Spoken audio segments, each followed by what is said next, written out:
The gates of Noctix closed behind them with a sound like thunder. Vian did not look back again, but she felt him.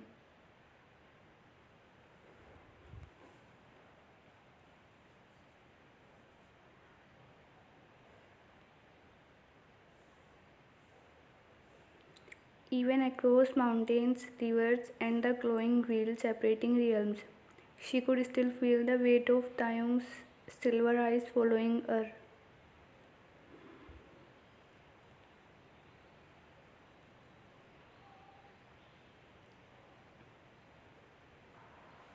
And that terrified her, because part of her wanted to return.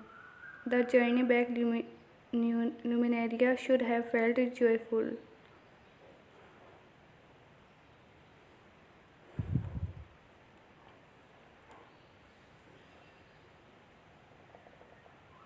Instead, it felt wrong. The golden forests were still beautiful, music still drifted through the air, fairies still danced beneath glowing lanterns.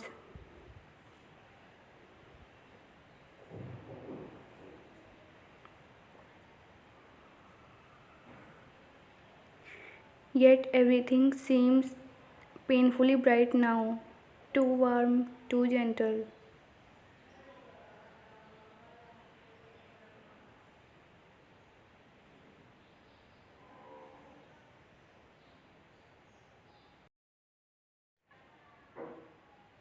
At night, Vine found herself unable to sleep. She missed strange things, the sound of distant thunder rolling through Noctix,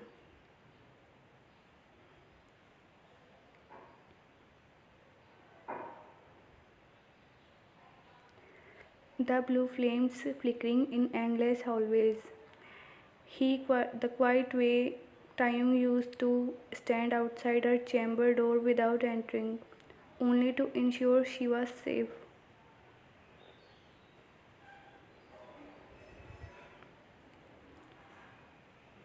One evening, Ammu sat beside her near the Moonwell garden.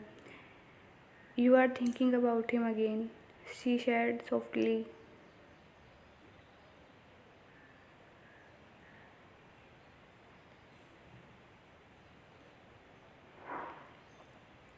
Vian's finger tightened around the silver flower in her lap.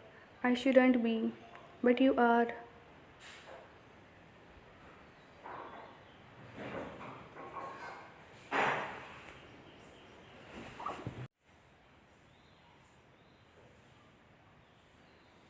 Vian closed her eyes. He looked so alone. Amu hesitated carefully. Vian, lonely people can still become dangerous.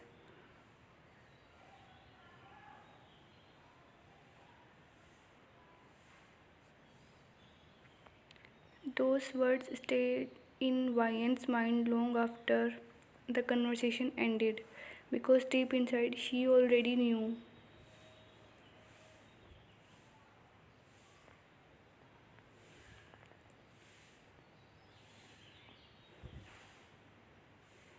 Far away inside the Obsidian Palace, madness had begun blooming quietly.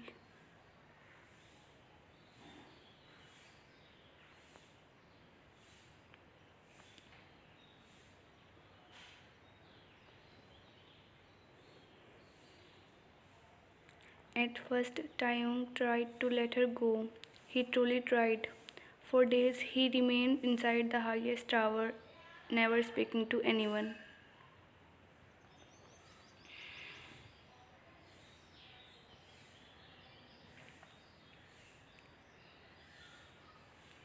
The creatures of the Noctics whispered that the Shadow King no longer slept. The the black roses in the palace garden began dying.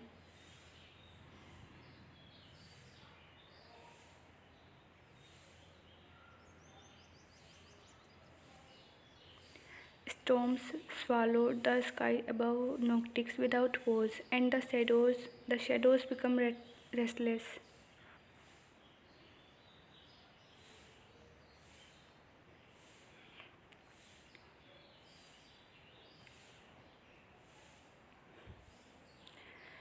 One night, Taeyong entered Wyan's abandoned chamber.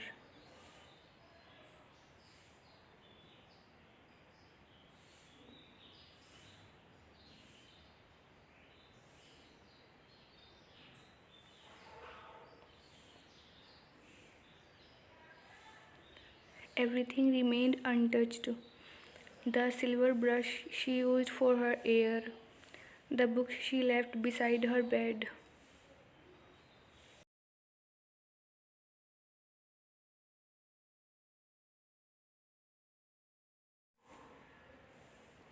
A tiny flower crown she had once made while laughing softly near the balcony. Taeyong picked it up carefully in his enormous claws.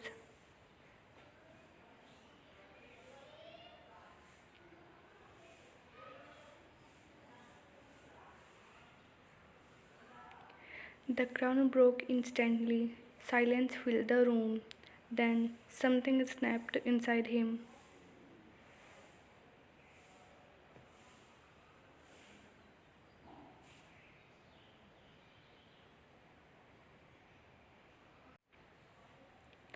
The shadows exploded violently across the chamber walls. Candles shattered, windows cracked.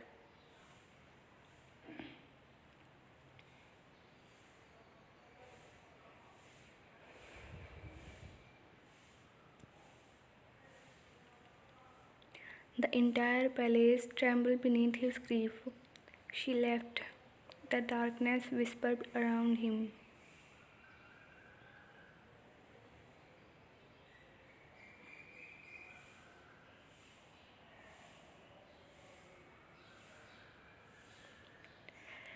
Taeyong's breathing grew heavier. She chose them. No, he growled.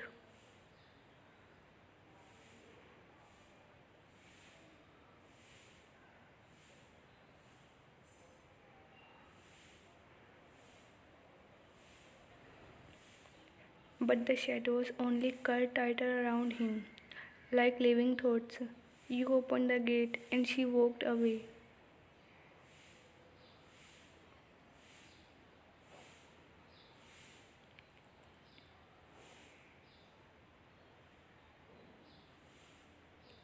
His silver eyes slowly darkened into something far more dangerous. For centuries, Taeyong had ruled monsters.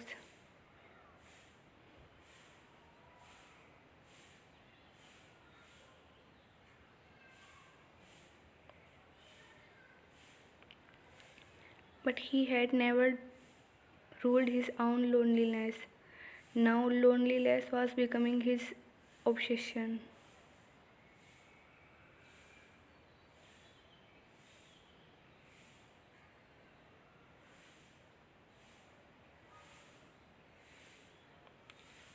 To be continued.